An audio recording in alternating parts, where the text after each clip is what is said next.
Today we're doing the Sugar Spike Showdown, and we're going to test 3 supplements to see which one performs the best in a real-world challenge. I've got a continuous glucose monitor, and I've been eating foods and taking supplements all week to see which one of these is the best for controlling those blood sugar spikes. So who are our 3 contestants? We've got fiber, great evidence supporting its use in lowering blood sugars. We've also got Level Off, one of a new breed of compounds that's billed exclusively for lowering those blood sugar spikes. And then we've got Berberine, a personal favorite of mine, that also has good data behind it for weight loss and for controlling blood sugars. So we're going to stack these 3 up, we're going to put them to the test, and we're going to see which one comes out on top. Now let's talk about the rules of engagement for this particular test. As I mentioned, I've got my continuous glucose monitor, so I'm going to track my blood sugars real time as I go through eating different foods and taking the different supplements. But in order to get a really accurate assessment of how they perform, we need to have a standardized meal. And in this case, what I chose was a dose, so to speak, of 75 grams of white rice. It's about half a cup of cooked rice. And the reason I picked 75 grams is because that's the amount of carbohydrate we use when we do a diagnostic test for diabetes called the oral glucose tolerance test. And in this case, we do pretty much what we're going to do here, which is we give that dose of sugar or carbohydrate and then see how blood sugars react over time. And if you hit a certain threshold, then you start to be concerned about having diabetes. So we're going to do a test where we take 75 grams of rice, and then I'm going to show you what happens with no supplement and with each of these supplements. Plus, I'm going to tell you exactly how they work so that you understand how these supplements are working inside your body to affect these changes in your blood sugars. Okay, let's start with a look at what does the continuous glucose monitor show us when I just take the 75 grams of rice with no supplement at all. Here's a couple of graphs showing the impact on my blood sugars, and after 4 different assessments, what I saw was an average increase in my blood sugars of about 30 points. And as you can see, the blood sugars spike right up when I have the rice, and then they come crashing down, oftentimes lower than when I started. And that gives you those wild fluctuations in blood sugars when we have those simple sugars that are rapidly digested and absorbed. And we see that a lot of times that crash comes down just as hard and leaves us with a lower blood sugar than when we started. And these blood sugar swings are what makes us hangry and irritable and saps our energy during the day. What we want to have is a nice steady state blood sugar that gives us the energy we need without throwing our metabolism out of whack. Okay, now that we know what a blood sugar spike looks like, let's talk about our first contestant, Level Off. Now, Level Off, like I said earlier, is a new breed of supplement that targets blood sugar spikes specifically. And while it has 3 active ingredients, cinnamon, lemon extract, and mulberry seed extract, it's the mulberry seed extract that really gets us interested. Mulberry seed extract has been studied in clinical trials to have about a 20% reduction in blood sugars after a meal, those sugar spikes that we're talking about. And the way it works is by inhibiting an enzyme called alpha-glucosidase. Now, alpha-glucosidase is in our intestinal tract, and its job is to chop up complex carbohydrates into smaller pieces that can be absorbed across the intestinal wall. If we don't break down those complex carbohydrates, we simply can't absorb them.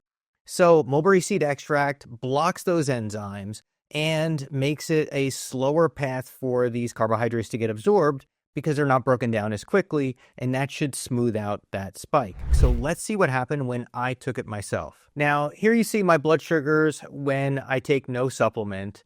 Then I take 2 capsules of Level Off, and just eyeballing these charts, we can see that there's a little bit of a decrease in that blood sugar spike. But knowing that there's a dose response with inhibiting an enzyme, I went ahead and doubled down. I took 4 capsules. And when we collapse these graphs on top of each other, what you see is that with each extra dose of the Level Off, we see a consistent improvement in the blood sugars after that same size meal, 75 grams of rice. So it looks like we had a real success with the Level Off. We don't know whether it's the winner yet, but we're off to a good start. And actually, these numbers beat what's out there in the clinical trials. I got an average 28% reduction in my blood sugars with Level Off compared to without Level Off. Now, considering the fact that it's pretty easy to take this, it's just a couple of capsules that you can easily carry around with you, I thought this was a great option for getting a pretty significant improvement in those blood sugar spikes after a meal. But we're not done yet. Let's move on to our next contestant, Berberine. Now, Berberine has been studied extensively for its impressive effects of lowering blood sugars.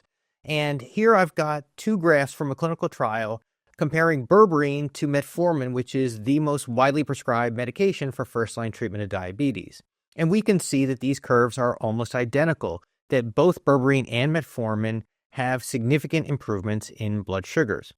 But interestingly, these blood sugar improvements tend to occur over time. And as we can see, as we get into second, third, fourth, fifth, 6 weeks, you see the maximum reduction of blood sugars after about 4 to 6 weeks of taking Berberine, which begs the question of how impressive are these blood sugar reductions going to be if we're trying to take it for an immediate blood sugar spike. And before we answer that with our real-world test, I want to tell you a little bit about how Berberine works so you understand why these improvements occur over time.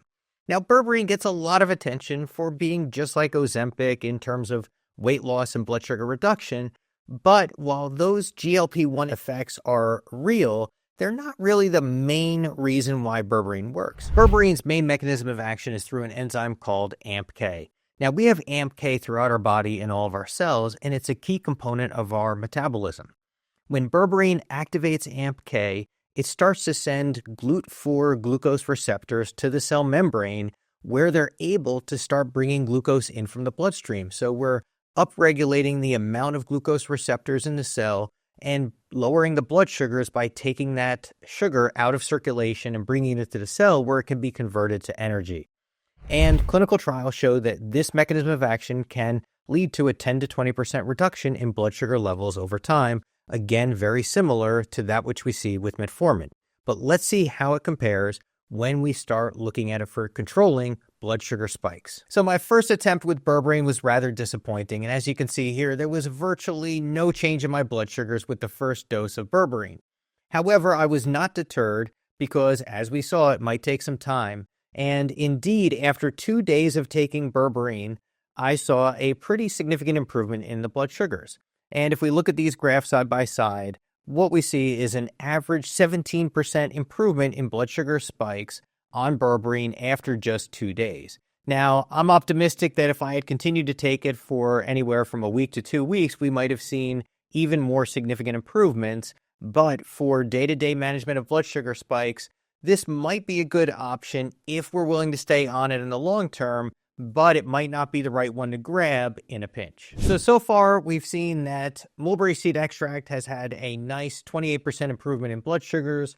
Berberine, after a couple of days, we got a 17% improvement with the hope of greater improvements over time. So let's turn to our third contestant, fiber, and see who's going to win this competition based on the numbers. Now, there are a lot of different types of fiber out there, and the one I recommend the most is psyllium because it's got the most robust data behind it in terms of blood sugar reductions.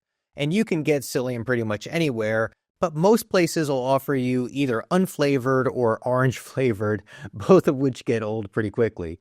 And that's why, like NaturLax, they have over 100 different flavors ranging from vanilla to chocolate brownie to pineapple and kiwi.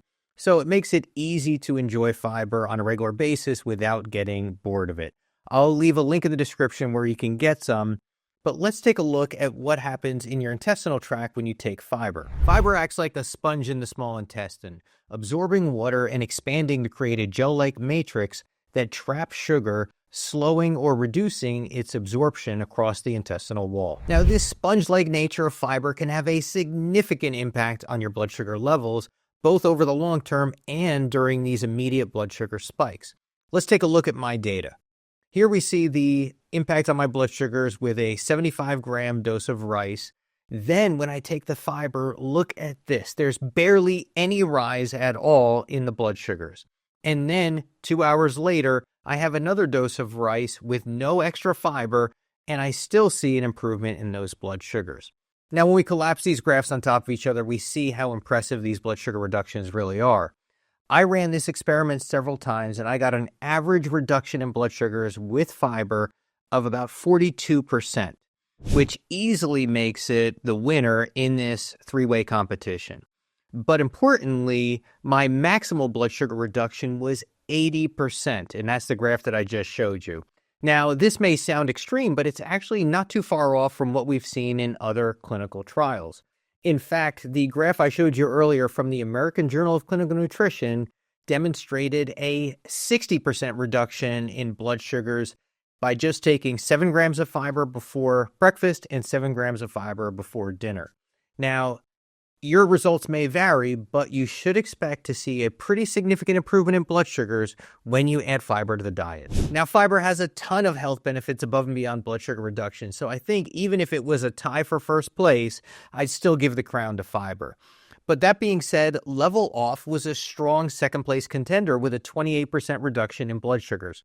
And what it offers that fiber doesn't is the ability to take it on the go. It's very convenient to just take a few capsules with a meal. So if you know you're going to have a sugary dessert, or if you know you're going to indulge in some carbohydrates, it's a smart way to smooth out those blood sugars and slow their absorption. And then in third place is Berberine with a 17% reduction in blood sugars, but we don't want to discount it completely because as we saw, over time, it's going to continue to improve those blood sugars, and your hemoglobin A1C and your other long-term measures of success with blood sugar reduction are going to improve over time. So I'll leave links in the description for all the supplements I mentioned in this video. And of course, talk to your doctor before making any changes to your supplements, especially if you're already taking medications. I hope you enjoyed this video, and I will see you next time. Thanks for watching.